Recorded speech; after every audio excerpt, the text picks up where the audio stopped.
Hola, ¿qué tal estás? Nuevamente, otra vez por aquí, en World Media Podcast.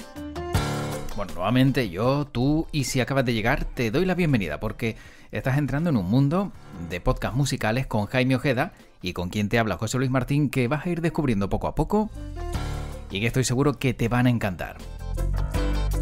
Día tras día hemos ido creciendo el número de escuchas, hemos ido comprobando cómo cada vez esta versión de las historias musicales que cuenta Jaime Ojeda pues nos atraen y a mí me vuelven loco. Me encanta todo lo que cuenta. Espero que te guste si no lo conocías y si lo acabas de conocer, encantado de que estés aquí. Y si llevas tiempo con nosotros, pues también encantado de que sigas este podcast con Jaime Ojeda. Toca hablar de cine, toca hablar de música y toca hablar de Vangelis, porque Vangelis fueron los creadores, el grupo Vangelis, de la banda sonora de la película Blade Runner. Y hoy Jaime Ojeda va a contar un poco esa historia, además de algunas curiosidades de unos y de otros. Así que no te vayas y quédate porque este podcast comienza ya.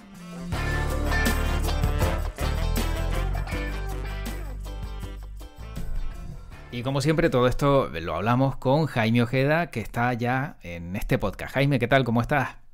Hola José Luis, ¿qué tal? Muy bien, muy bien. La verdad que he encantado una vez más de estar de nuevo realizando otro podcast y con otra historia que traemos hoy que realmente a mí me ha fascinado por un montón de historias, de subhistorias, digamos, que hay dentro de este podcast que iremos contando y la verdad que he encantado una vez más de poder traer, bueno, pues casi una historia detectivesca. A ver si gusta, José Luis. Sí, seguro que sí, porque además vamos a mezclar música y cine. Y te tengo que decir que cada vez que tenemos esta mezcla es explosiva. Y Sí. siempre, o te gusta la canción, o te gusta la banda sonora, o te gusta la película, y si te gustan las dos, mejor que mejor, pero siempre sacamos algo bueno de estas mezclas y está claro que a todo el mundo o nos gusta el cine, o nos gusta la música, o nos gustan ambas cosas. Sí, la verdad que lo que dices es cierto, ¿no? Que cine y música, la verdad que es una combinación que siempre ha funcionado. Yo creo que no se entienden ya casi el uno sin el otro y en este caso, pues también muy especial, ¿no? Porque la verdad que, aparte que la historia que hay detrás de esta combinación de cine y música es tan potente y tan, no sé, diría yo, no surrealista, pero sí muy interesante. Es casi para hacer otra película, digo yo. Hmm. Entonces, bueno, pues empezaremos a contarla y ya que los oyentes del podcast decidan, y Ujú. espero que guste tanto como nos ha apasionado leer la historia, investigarla y contarla ahora por aquí. Bueno, pues cuéntanos, porque hoy hablamos de Vangelis y hablamos también de Blade Runner, ¿no? Eso es, vamos a hablar de un poco de la historia de cómo llegó Vangelis, el músico griego, a realizar la banda sonora, José Luis, no sé tu opinión, de para mí una de las películas, digamos, fundamentales de la Hmm. historia del cine, como es Blade Runner, una película que yo recuerdo verla en su momento cuando la estrenaron en el cine. Recuerdo que salí, bueno, pues no sé qué calificativo utilizar, pero sí recuerdo que salí, vamos, totalmente flipando. Es Ujú. la palabra que se me ocurre, porque recuerdo que era un poco qué acabo de ver, ¿no? Que acabo Ujú. de ver que esta película no se parece absolutamente a nada de lo que he visto. Y luego, José Luis, la he visto un montón de veces Blade Runner. He visto, yo creo que casi todas las versiones que se han publicado, igual no todas, porque no, digamos que no tengo ese componente tan cinéfilo de mega especialista, pero sí que he visto un montón de montajes, que esa es otra historia que tenía Blade Runner, ¿no? La cantidad de montajes que ha habido, el montaje del director, el montaje después de la propia distribuidora, montaje extendido, bueno, muchísimos montajes. Pero lo que sí quería decir es que cada vez que veo la película Blade Runner, descubro cosas nuevas, eh, veo nuevos elementos. Me parece que es una película que por ella no pasa el tiempo, que es una película bueno, que está muy vigente. Y la banda sonora que cada día, o sea, cada vez que veo la película y cuando luego me pongo el vinilo o el CD, me gusta más, José Luis. Es algo realmente mágico. Y la verdad que Ridley Scott hizo una labor tremenda buscando a quién podía componer la banda sonora de Blade Runner. Yo creo que Ridley Scott sabía que tenía un proyecto entre manos que iba a ser mítico, Ujú.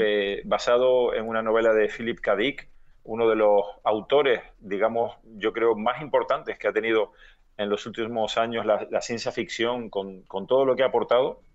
Y la verdad que vamos a empezar a desarrollar cómo surgió esa banda sonora de la mano de Vangelis y de los problemas, porque todo empezó muy bien. La historia, digamos, de director-compositor empezó muy bien, pero acabó un poquitito peor. Y iremos desarrollando el tema. Y bueno, José Luis, conocer también tu opinión de Blade Runner. ¿Qué opinas? Que sé que también te gusta mucho el cine. Fíjate lo que son las cosas, que es que yo, la película, si la hubiese visto en su momento, estoy seguro de que me había alucinado como a ti. Pero claro, la película, una vez que la vi y después de tantas expectativas y después de haber oído tanto sobre ella, quizá me desencantó un poco. Me pareció lenta, fíjate lo que son las cosas y que es una película, ¿no? Que cuenta mucho, ¿no? Y tiene detrás Sí, bueno, pues una historia, como dices tú, brutal, ¿no? Y que te hace pensar muchísimo, ¿no? Sobre todo es muy filosófica, ¿no? Hay mucha filosofía dentro de la película. sí, Pero, muchísimas. y la vi hace no mucho, fíjate, que no la había visto, la vi hace no mucho Ajá, y claro, ya ha pasado tanto tiempo, la película no es igual. No es igual para quien no la vio en su primer momento. Si lo hubiese visto te de entiendo, entrada, habría alucinado como tú. Pero te entiendo, te así, entiendo. después de, no sé si, que 20 años a lo mejor, verla o 20 no, mucho más. Sí, Más. estaremos Sí, hablando, sí, sí, pues sí, estamos claro. hablando del año 81, Buah, pues 82, imagínate, a lo mejor pues 30 años más tarde ver 40. una película que a lo Sí, mejor no esperabas que fuera así, te entiendo. no acabo de volverme loco, no te voy a engañar. Claro, también es cierto que yo la vi pues con 11, 12 años Ujú. y evidentemente eso impacta, ¿no? En la Claro, mente de un niño de 12 años ya te deja como muy, digamos, muy impresionado, ¿no? Y luego yo creo que ese primer recuerdo de la película ya te sugestiona, ¿no? Para los siguientes visionados. Pero es que a mí los efectos especiales, esa banda sonora, la fotografía, el montaje, los actores, el casting, los efectos visuales, es todo, bueno, una auténtica gozada, al menos visual, y después el guión, que después de leerme la novela en la que está basada, que tiene un título, por cierto, totalmente diferente a la película, ¿no? La novela de Philip K. Dick se titula Sueñan los robots con ovejas electrónicas y la película luego se llamó Blade Runner, que bueno, ujú. que se intuye un poco por si te lees la novela, ¿no? Y yo creo que además son complementarias. Leerte la novela ayuda mucho a entender la película. Yo creo que a estas alturas podemos hablar de Blade Runner, ¿no, José Luis? Sí, sí, Abiertamente. No vamos, creo que, no sí. creo que sean spoilers, ¿no? De ninguna de las maneras. No, no, no. Si me coges hace un par de años te habré dicho, oye, Jaime, que todavía no la he Sí. visto, pero no, no, pero ya yo la vi por lo menos. Así que el que esté al otro lado que Bueno, se pues aguante. sí, pues en la película podemos ver que hay una especial devoción de la Ujú. gente por los animales, ¿no? Y entonces hay, digamos, técnicos especialistas en hacer animales sintéticos, es decir, por ejemplo, una serpiente que es falsa, un caballo que es falso, un mono que es falso, un loro que es falso, es decir, todo, digamos, robots, ¿no? Animatrónicos. Y lo más cotizado que está son los animales naturales, ¿no? Y eso en la película, digamos que no se explica bien, y cuando te lees la novela, te das cuenta que es que en el futuro que representa Blade Runner, pues la religión más potente que hay instaurada en la sociedad es la del culto a los animales.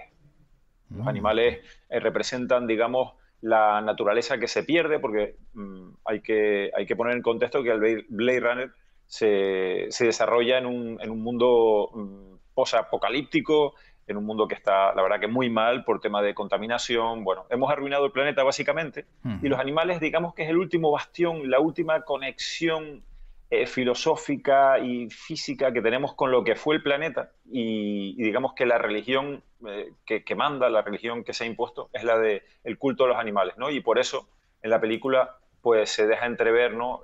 Lo que vale un animal natural porque casi todos están extinguidos y entonces pues aparecen animales sintéticos, ¿no? Eso es, digamos, una anécdota, ¿no? De por qué es adecuado leerse la novela de Philip K. Dick, ese Sueñan los robots con ovejas electrónicas, para después entender la película Mm. o írsela leyendo a la vez o, bueno, hacer algo así. Sí. O te ves la peli y después te lees la novela, porque yo creo que ese es el orden correcto. Ver Ujú. primero la peli y después la novela. Y yéndonos a la película, José Luis, pues comentar que Vangelis, el autor de la banda sonora, ha cumplido 80 años recientemente. Anda. Entonces, Mm. digamos que el podcast nos sirve para felicitar a Vangelis y Pues sí. para dar a conocer que uno de los grandes porque hay que recordar, José Luis, que por ejemplo Vangelis también hizo la banda sonora de Carros de Fuego, Efectivamente. que a la sazón es la primera vez que ganaba el Oscar a Mejor Banda Sonora, una banda sonora, y valga la redundancia, realizada con sintetizadores. Antes, nunca una banda sonora realizada con sintetizadores había ganado un Oscar, y fue con Carros de Fuego la primera vez que esta circunstancia se produjo, y fue Vangelis el protagonista. Y bueno, todo se remonta, José Luis, a noviembre del año 79, cuando Ridley Scott está impactado por una serie de jingles de música para comerciales, que las escuchaba en un montón de spots, y que siempre llevaban la firma de Producciones Nemo. Y a Ridley Scott, que además de cineasta siempre ha sido también un director de spot publicitarios muy cotizado. Ridley Scott, digamos que a él le ponen los cheques, ya no filma tantos spots, sí que lo hace de vez en cuando necesita financiarse. Su hermano Tony Scott, fallecido tristemente, se dedicaba mucho más a la publicidad que él, pero bueno, Ridley Scott quiere descubrir quién está detrás de esa empresa, Producciones Nemo, que hace una música tan impresionante para los spots. Y Ridley Scott empieza a investigar y descubre que es el músico Vangelis quien está detrás de Producciones Nemo. Y bueno, Vangelis, decir que había tenido cierto éxito, vamos a decirlo así, con un grupo de su país, un grupo griego, al que él llamaba Aphrodite's Child. Y fíjate, José Luis, dónde nos lleva tirar de los hilos, lo que yo siempre digo, ¿no? Investigar un poquitito y ser curioso, porque ¿sabes con quién montó Vangelis ese grupo griego llamado Aphrodite's Child? Pues siendo griego, vamos, se me va muchísimo del rango de conocimiento que puedo tener al respecto. Bueno, un cantante griego, el más mítico, digamos, y exitoso. Demis Roussos, ¿no? Correcto, la respuesta es correcta, José Luis. Pues mira. Pues su primo, además que era primo de él, primo carnal de Vangelis, con Demis Roussos, pues tenía éxito en Europa y sobre todo en Grecia con ese grupo Aphrodite's Child. Y entonces, pues ahí está Ridley Scott investigando y localiza a Vangelis. Y entonces le pide que haga música para un anuncio que estaba rodando en aquellos días para Chanel número 5, que tenía esa famosa frase de share the fantasy, algo así como compartir la fantasía. Y que tenía a su vez la voz de Leonard Nimoy, el actor de Star Trek, y que es el que dice al final la famosa frase share the fantasy, ¿no? Y así fue como Ridley Scott y Vangelis se conocieron, y cómo llegaría después el proyecto conjunto para hacer esa banda sonora de un fenómeno que ha traspasado fronteras y todo lo imaginable ya, que se llama banda sonora de Blade Runner. Comentarte que Vangelis, 4 años antes de que todo esto sucediera, pues era un loco de los estudios de grabación y de los teclados.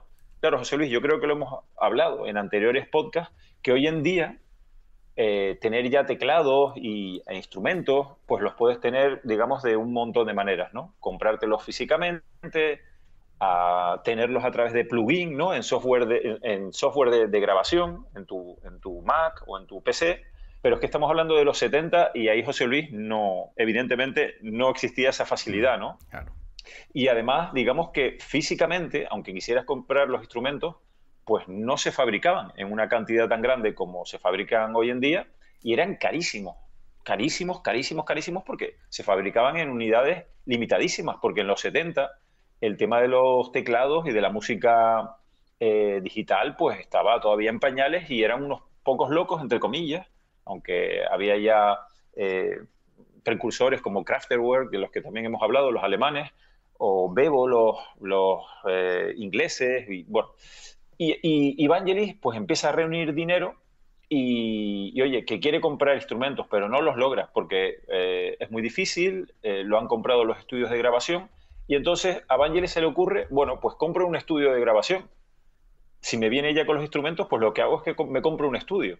Y él empieza a enterarse, y aquí que en una emblemática zona de Londres, en los Marble Arch, en esa zona Marble Arch de Londres, pues se vende un estudio además ultramoderno, que se llama los Garnier Studios. Y Vangelis hace una oferta a los dueños que querían cerrar el estudio, Y en aquella época, José Luis, se deja 1 millón de libras esterlinas. Buah. 1 millón de libras que invierte en comprar ese estudio de grabación, que más que el estudio de grabación, el espacio físico, a Vangelis lo que le interesaba era conseguir, digamos, el hardware que había allí, los Mm. teclados que había allí, ¿no? El instrumental que ese estudio había comprado. Y entonces él invierte 1 millón de libras esterlinas, que viene siendo lo que había ganado por un contrato que había firmado con la discográfica RCA, una de las más potentes en aquella época, y que le adelantó 1 millón de libras esterlinas para la grabación de sus próximos discos. Así que Vangelis, ni corto ni perezoso, invierte todo lo que gana en comprar un estudio de grabación,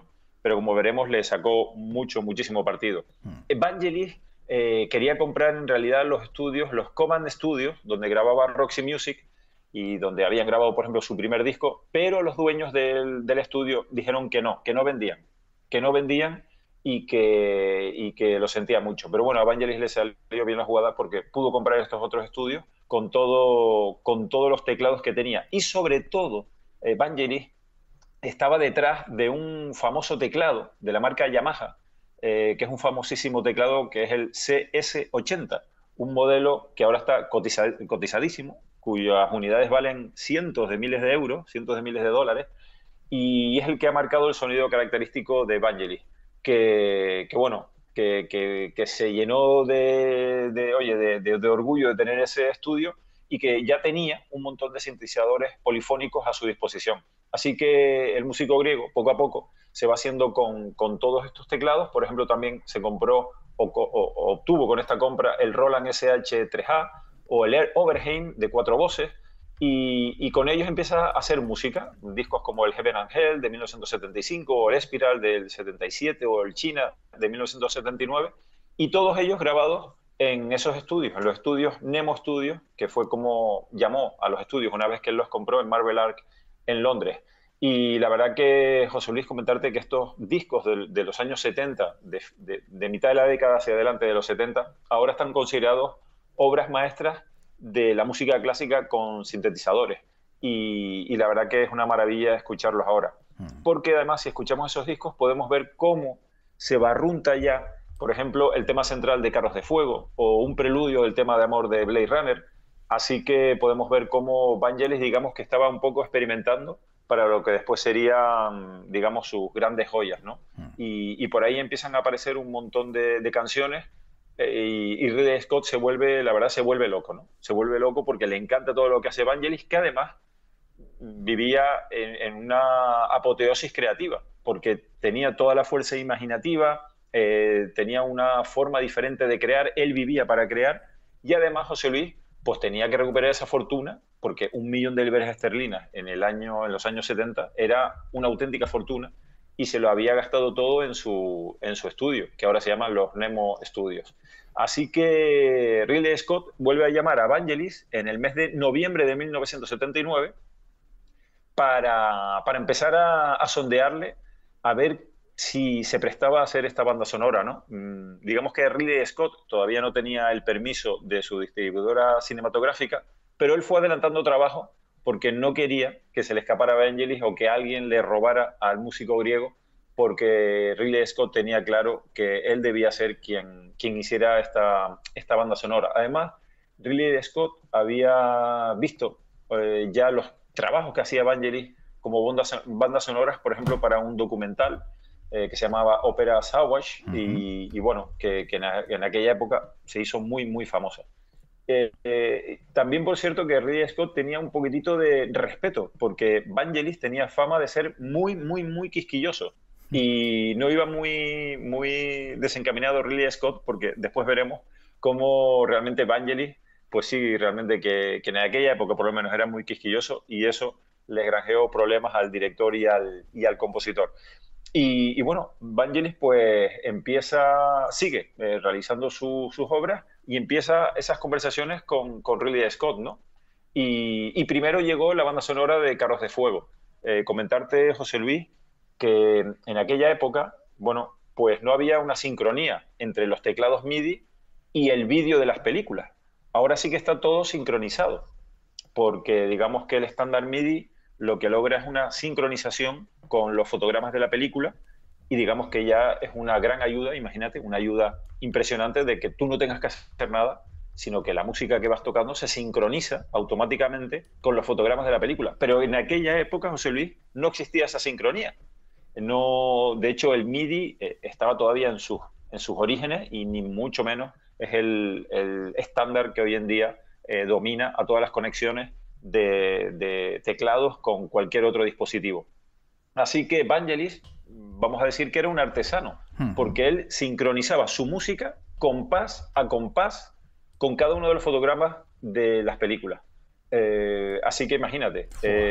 tenemos a Vangelis haciendo la banda sonora de Carros de Fuego y, digamos, con un magnetófono de 24 pistas y a la vez en el monitor, pues la película y él sincronizando de forma artesanal, a mano, compás a compás, la música. De hecho, él tocaba el piano, él componía las canciones tocando su piano a la vez que veía la película. Y entonces él tenía que ir adaptando ahí, en el momento, digamos, lo que él iba componiendo, las notas que él imaginaba en su cabeza, con lo que estaba viendo en el vídeo para que no quedara descompasado. Ujú. Entonces, imagínate qué talento, ¿no? Y esa técnica de instinto que tenía, porque además Vangelis, comentarte que nunca estudió música y no sabía leerla ni escribirla. Ostras, o sea, vaya genio, ¿no? Vaya genio que sin Claro, saber, como dices tú, ni haber estudiado, al final consiguió lo que consiguió, ¿eh? Uf.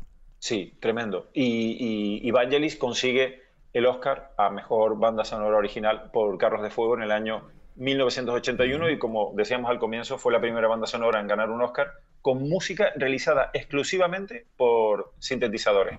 Así que Ridley Scott, cuando ya Vangelis gana el Oscar, pues imagínate, ¿no? Dice, oye, Claro. no me equivocaba, Vangelis es la persona correcta para hacer la banda sonora de mi próxima película, Blade Runner. Tenemos que recordar que Ridley Scott casi nada venía de consagrarse como director, ya antes tenía otras películas excelentes como Los Duelistas, pero venía de consagrarse con Alien, Sí. otro, bueno, súper clásico del cine, y decidió finalmente reunirse ya con Vangelis para hacerle una oferta. Además, José Luis, investigando, hemos visto que el editor de Carros de Fuego, el montador de la película Carros de Fuego, es también el editor de Blade Runner y había conocido a Vangelis, imagínate el trabajo que tuvieron que hacer juntos, ¿no? Para editar la Claro. película con la banda sonora de forma artesanal, y este editor, Terry Rawlings, le dice a Ridley Scott que es un acierto fichar a Vangelis, y ahí empiezan las negociaciones. Lo que pasa es que hay un problema, porque la Fox, que es la que tiene los derechos de Blade Runner, no quiere a Vangelis. La Fox quiere a Jerry Goldsmith, que es quien había hecho la banda sonora de Alien, Ujú. y la Fox empieza una batalla con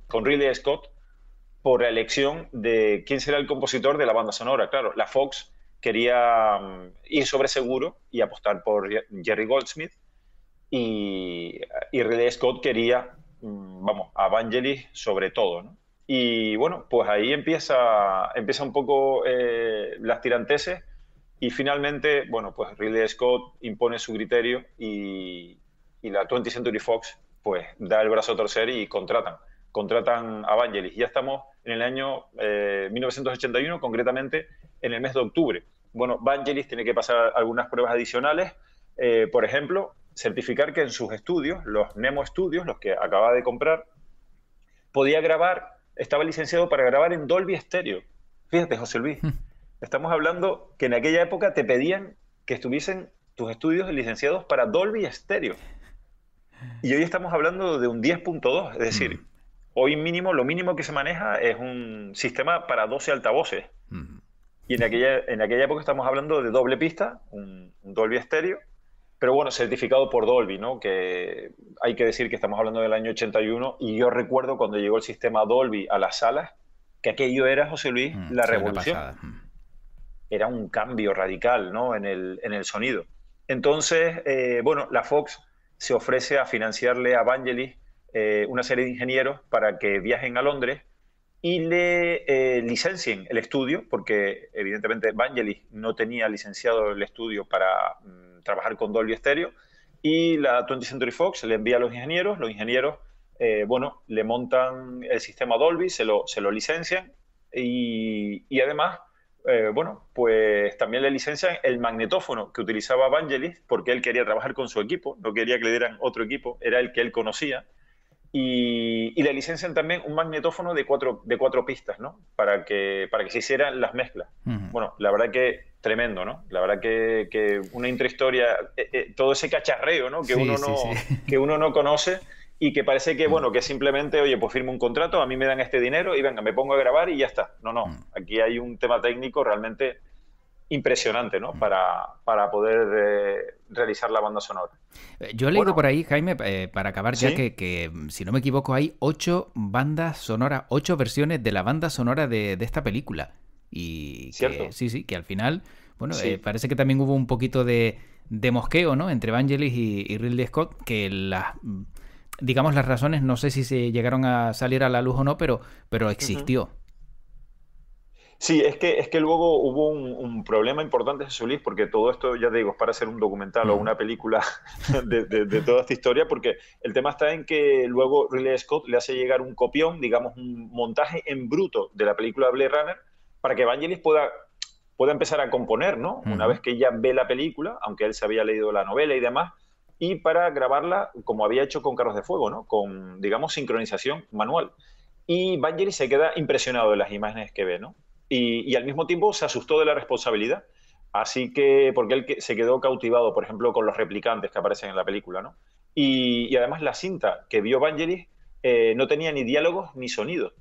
Pero Vangelis quedó atrapado por las imágenes, ¿no? Y entonces él empieza a componer y compone tanto, José Luis, que luego el problema está en elegir con qué nos quedamos.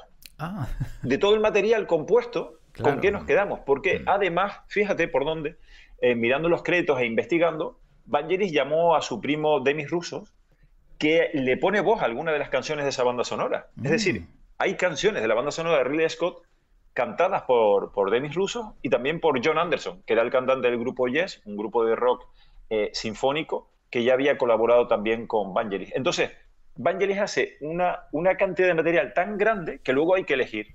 Y claro, Vangelis quería una cosa, Ridley Scott quería otra, la distribuidora Fox quería otra. ¿Y qué pasa? Que en todo este proceso, alguien en los estudios donde se remezclaban las canciones hace una copia. Y estas copias se empiezan a distribuir de forma pirata y por eso hay tantas versiones. Claro. Porque digamos que está la oficial, después hay una que editó el propio Vangelis, porque entre medio Vangelis firma por otra casa discográfica y hay un problema de cesión de derechos. Cuál se grabó antes de firmar el contrato y cuál no, cuál le pertenece a la 20th Century Fox y cuáles le pertenecen a Vangelis.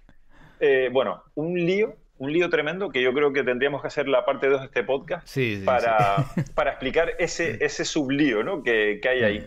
Y bueno, la verdad que es apasionante porque Vangelis creó tanto material que es impresionante. Y comentarte como anécdota y poniendo ya casi punto y final a este podcast que lo hemos intentado hacer así como muy intenso, ¿no? Sí. Que Vangelis, digamos que su referencia para la banda sonora de Blade Runner es la banda sonora de La Naranja Mecánica, la película de Stanley Kubrick, del año 71 y de un precursor también de las bandas sonoras hechas con sintetizador, José Luis, y habría que ver las fotos de Walter Carlos, que fue el creador de la banda sonora de esa La Naranja Mecánica, Clockwork Orange, y si ves las fotos son impresionantes, porque es un teclado pero con 1000 millones de clavijas que tenían que quitar y poner a la antigua usanza de las teleoperadoras, ¿no? De telefonía. Y comentar eso, ¿no? Que la banda sonora de La Naranja Mecánica fue una referencia imprescindible para Vangelis y hacer la banda sonora de Blade Runner y también luego de la banda sonora del Resplandor, cuyo responsable fue el mismo creador, Wendy Carlos, una auténtica maravilla. Y comentarte ya, ahora sí para acabar, en lo que a mí respecta, que seguro que tú tienes algún dato más, alguna anécdota, ese punto curioso, que Ridley Scott, bueno, pues aparecía por allí, por los estudios de Vangelis, para ver cómo iban las cosas. Y Vangelis se desesperaba porque, claro, ahí había tiranteses y además Ridley Scott estaba todo el rato cambiando la edición de la película. Porque esa es otra historia también, ¿no? La cantidad lo decíamos al principio, ¿no? La cantidad de versiones que tenía la película.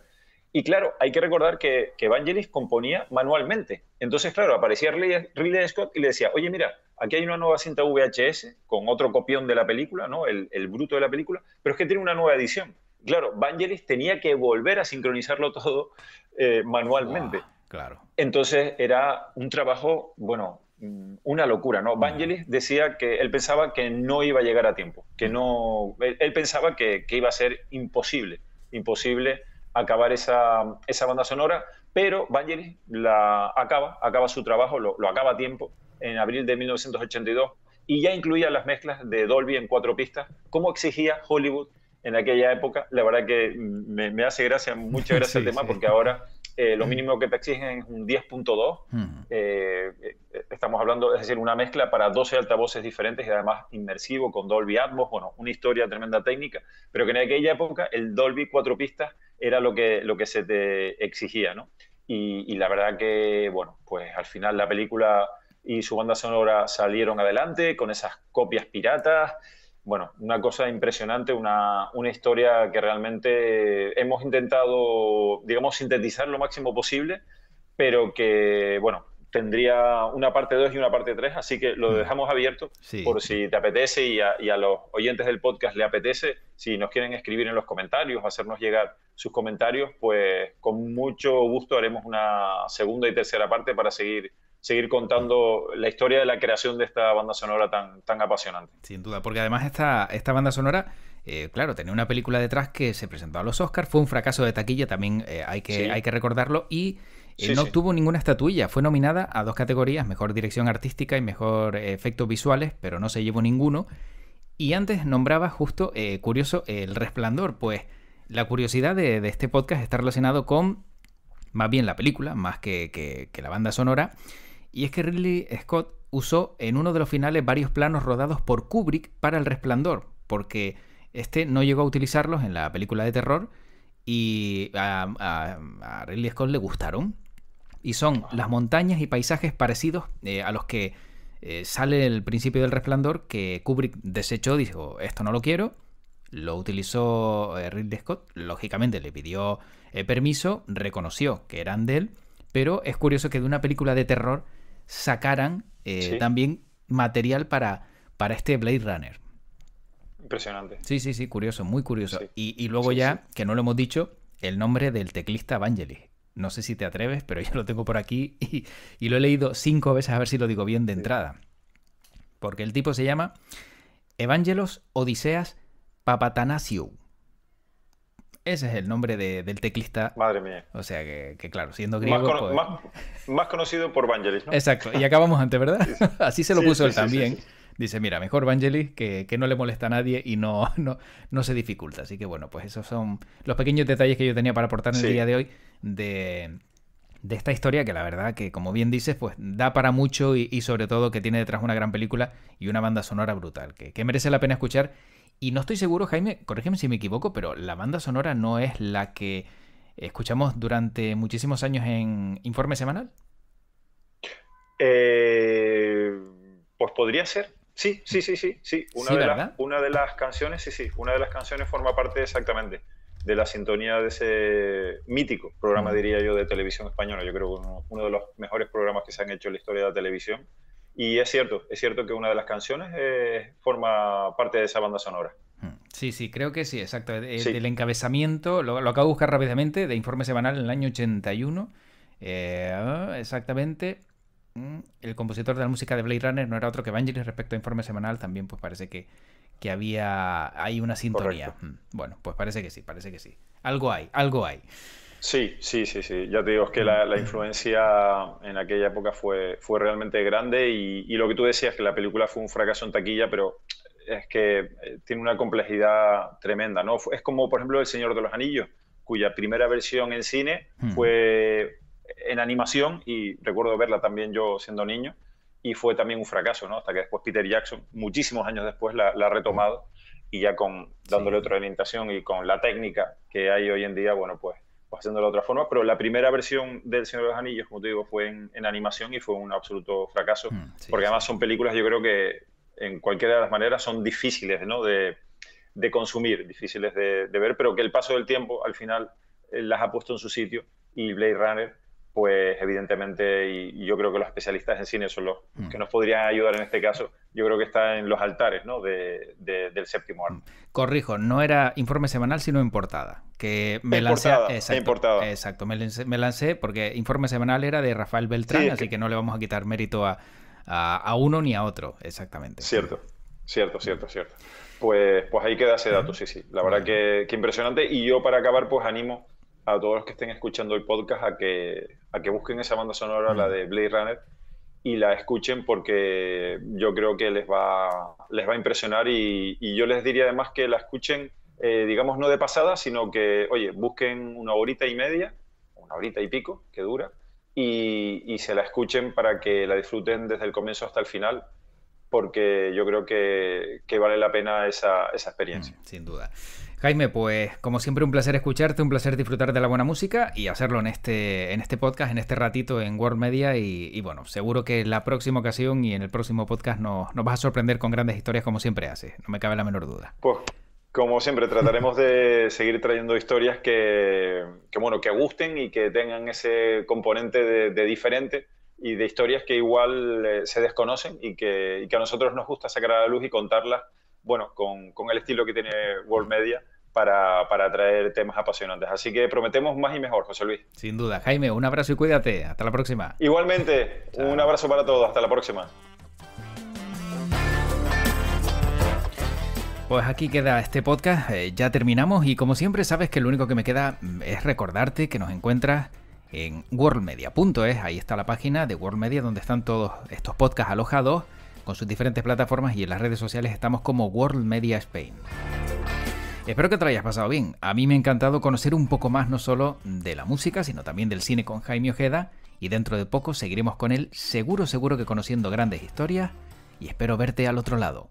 Soy José Luis Martín y que tu podcast te acompañe.